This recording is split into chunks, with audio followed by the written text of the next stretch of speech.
Sit down, shut your mouths, and watch The Gift of Gabe.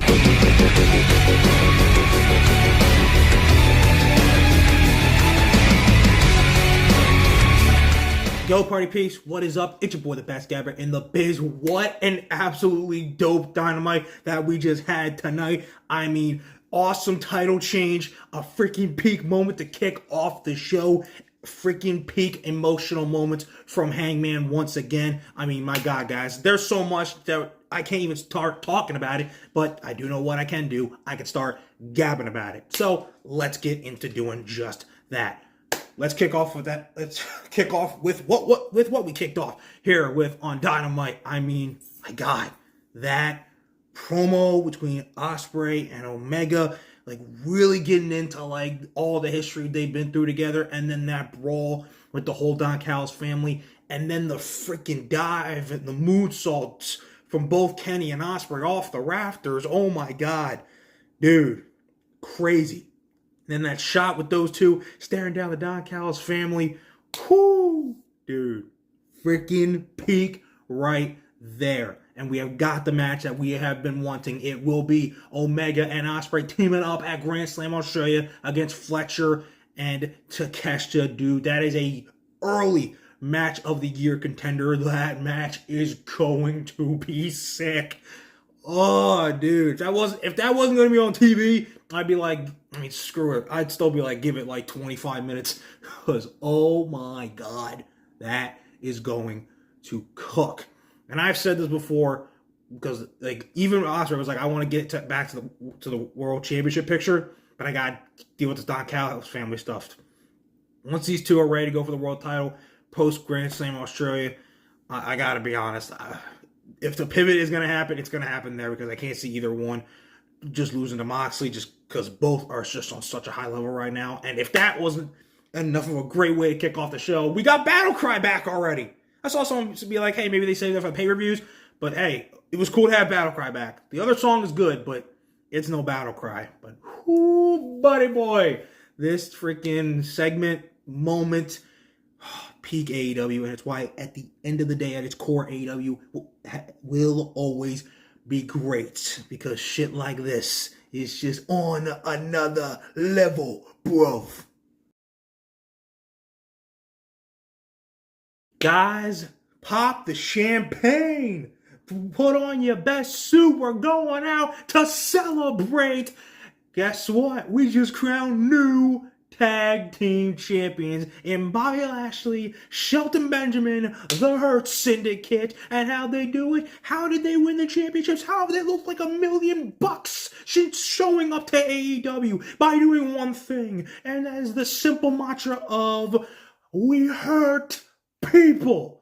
And that's what they did. They beat Private Party's ass. They did. They really did. And I've seen some people be like, it's a shame Private Party really didn't get going in terms of their title reign. Now, it could come back to the same argument. Some people are like, Private Party were better as chasers than they were actually as champions. But look, this was the right choice. The Hurt Syndicate is over as F. They literally are like the best thing going. They're honestly, they are a bigger threat than the Death Rider, which is kind of crazy. And as crowded as the world title scene is right now, it's good for them to be tag team champions. Personally, if it were me, I'd keep them as champions till friggin' like November. Because God, I haven't beat the Young Bucks friggin' tag team title record for like, what, 320 days? Because, dude, who's stopping them? Just imagine this. Them as the final bosses of the tag division, have Murder Machine step up, knock them down. Have Roddy and Kyle step up, knock them down. Have the Outrunners come up, knock them down. Have Bishop Khan and Tonga Williover, freaking Gates of Agony, I'm sorry. Have them come down, knock them down. Honestly, the only team I could really see, and who I wouldn't mind, picture this, All In, 40,000 people in friggin' Arlington, Texas, in that huge stadium. We got Hurt Syndicate on one side defending their tag titles against Brody and Buddy, the Hounds of Hell Tag Team Championships. Woo-wee! Dude, that would slap so hard. Again, a definite possible match of the year contender. Like, this honestly can be the thing that revitalizes the tag division, because these guys are just like the final bosses. They are. And oh man, that win and this reign and this run is going to be good, and they're only scratching the surface. Wait till they do decide to go for singles championships, post-tag title run. All y'all singles champs at the time will be screwed. But just for now, like I said, it's party time. So grab MVP, grab Bobby, grab Shelton, grab your best looking debonair suit, pop the champagne bottles, get the ladies, because guess what? We hurt people, and now it's time to reap the rewards. I mean, my God, that tag title win, just so glorious. I mean, for God's sakes, I came! Guys, I kind of want to take a quick second to talk about a little ongoing development that happened here on Dynamite. What ongoing development, you ask? Hangman's character arc. Now, we had a little bit of an interesting interaction with MJF, which I'm sure they will come back to down the line, because this MJF Jeff Jarrett thing, it's not going to last forever, honestly. That might be something they wrap up at Grand Slam Australia. Be done with it. Hell, Jeff Jarrett could get retired by then. But I'm definitely thinking Hangman and MJF happens down the line, because both guys want that world title. So eventually, finally, they're going to feud, and that is going to be some peak shit. But I want to talk about Hangman and CD's interaction. When Christopher Daniels actually said to Hangman, "Your buckshot Larry to the back of my head is the reason I'm never going to compete ever again," you literally saw something so great, and what we all acknowledge is why Hangman's one of the best, if not the best character in the business today. He was very quiet, but at the same time so deafening. When Christopher Daniels told him that, he was just like, "What?" And he just saw slowly the anger go away, and it turned into shock and sadness over, what have I done? And even when Christopher Daniels walked away, he was just like, he's like, "Get the camera out of my face, stop." Like, you saw for the first time since like everything happened with Swerve, and he started like just being angry and hateful and vengeful. He actually had remorse, a hint of sadness. And that's all part of Hangman's character arc. Which again is kind of why I'm like, Darby should be the one in some ways to dethrone Jon Moxley, because Hangman could be going through this whole character arc because he's the one that's meant to dethrone Moxley.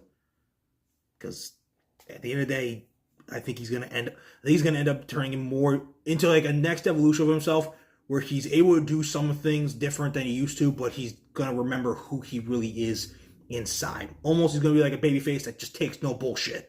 And doesn't let the things like that happen with Swerve happen like that again, because he'll always be one step ahead, always be ready to take it to that level, but in his own new way. So that was just great work by Hangman and Page.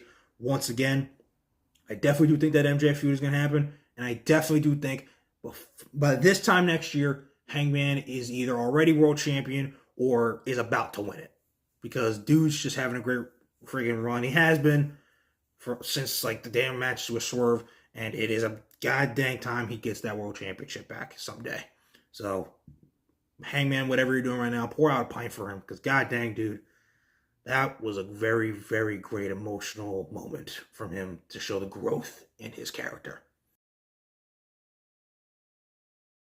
Guys, tonight, Cope versus Pac. I thought the match was pretty good. Some people were like, it's okay. Look, I think it wasn't terrible. I think if Cope, when he does get a shot against Mox, which I feel like it's going to be a revolution, and I'll explain why, I think it's going to be a really great, gritty, like he said, NWA-style title match where we're like, damn, that was actually a really freaking good damn match. And I think he's easing in some way to actually coming back, but I don't think it's going to take him that much longer to find his footing. But I don't think he is going to fight for the title at Grand Slam Australia. I do think he could fight for the trios titles, but I think that honor of fighting Mox for the title will go to the man that we kind of originally thought was going to be all along, Jay White.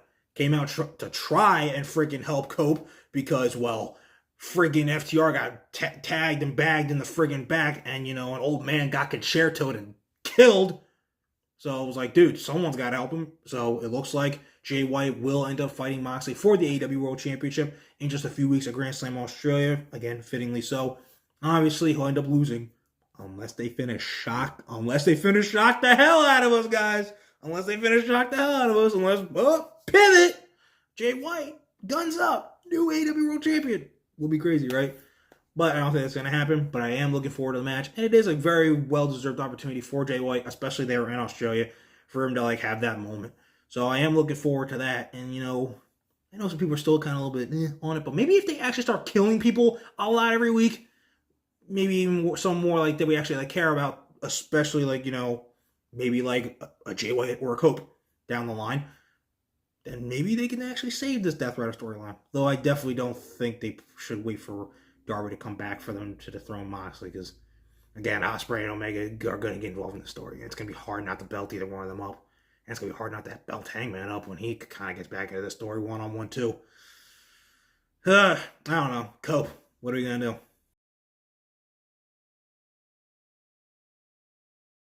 Okay, you guys, that is Dynamite. We are done. Put it in the rearview mirror. We are done. Like I said, a very, very good episode.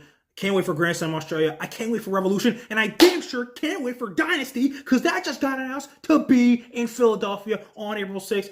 I'm going to go. You already freaking know, dude. They made that pay-per-view of the year last year, and it beat out some very great ones, like All In, All Out, and Revolution. Very tough list, but it ended up being the best pay-per-view all around last year, and I guarantee they're going to find a way to top it. Oh, dude, I'm just so excited. I can't wait. However, that's still a long ways away. That's like 2 weeks before WrestleMania. And before we even get to all that, we still got to get to the Royal Rumble. So how are we going to continue to build to that with this Saturday night's main event, where we got the Intercontinental title on the line, Sheamus versus Breakker, a battle of the behemoths, and friggin' Jacob Fatu and Braun Strowman, and my God, Cody might be the reason that friggin' Shawn Michaels gets package power driven by Kevin Owens, because he's right. Jesus. But before we get to all that, we got SmackDown this Friday. How are KO and Cody once again going to prove that on-site mentality whenever they are freaking around each other? And can LA Knight, finally kind of get away around his damn bloodline problems and get back the United States Championship? Who knows? Guys, you're not going to want to miss any of these shows going down. You're certainly not going to want to miss what your boy, the best gabber in the biz, has to say afterwards. So keep on liking, subscribing, and all that cool stuff. And most importantly, keep on remembering, most of all, that when it comes to talking wrestling, who better to gab with than Gabe right here? Okay, guys, hope you enjoyed Dynamite tonight. It was hella dope. But we got to move on. So, deuces, puces, and I will see you guys after SmackDown this Friday, when we're on the eve of another Hulk Hogan appearance. What?